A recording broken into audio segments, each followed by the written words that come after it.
આવતીકાલે આપણા માનનીય ઉપમુખ્યમંત્રી શ્રી હર્ષભાઈ સંઘવીનો જન્મદિવસ છે. હું છેલ્લા 6 વર્ષથી સતત અંગદાન જાગૃતિનું કામ કરી રહ્યો છું અને દરેક પ્રસંગે અંગદાનનો મેસેજ મળી જાય એટલે એમના જન્મદિવસ નિમિત્તે આજે એમના હસ્તે નર્સિંગના સ્ટુડન્ટ્સને સરસ પતંગ વિતરણ કરીને અમે આ અંગદાન મહાદાનનો મેસેજ સમાજમાં જાય.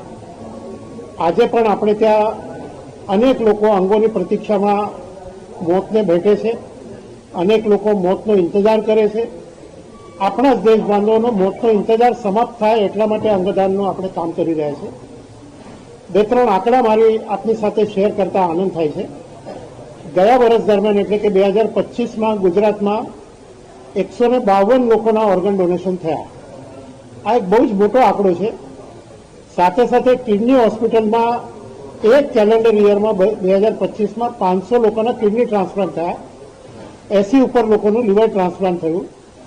આ 500 લોકોના જે કિડની ટ્રાન્સપ્લાન્ટ થયા એમાં 31% કેડેવર ડોનેશનમાંથી અને 69% એ લિવિંગ ડોનેશનમાંથી થયા.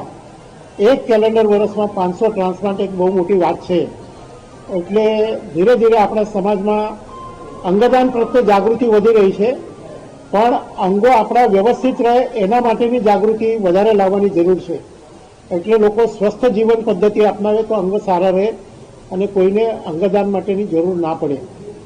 વ્યસન મુક્તિ, યોગ્ય આહાર, એના થકી આપણે સરસ જીવન જીવી શકાય. એના માટે પણ અમારા પ્રયત્નો ચાલુ છે. હર્ષભાઈ સંઘવીને એમના જન્મદિવસ નિમિત્તે ખૂબ અભિનંદન અને અંગદાનનો સમાજ મેસેજ સમાજના જન સુધી જાય અને દુર્ભાગ્ય કોઈ બ્રેન્ડેડ થાય તો ઓર્ગન ડોનેશન કરે એવી અમે સર્વ લોકોને અપીલ કરીએ છીએ. નમસ્કાર.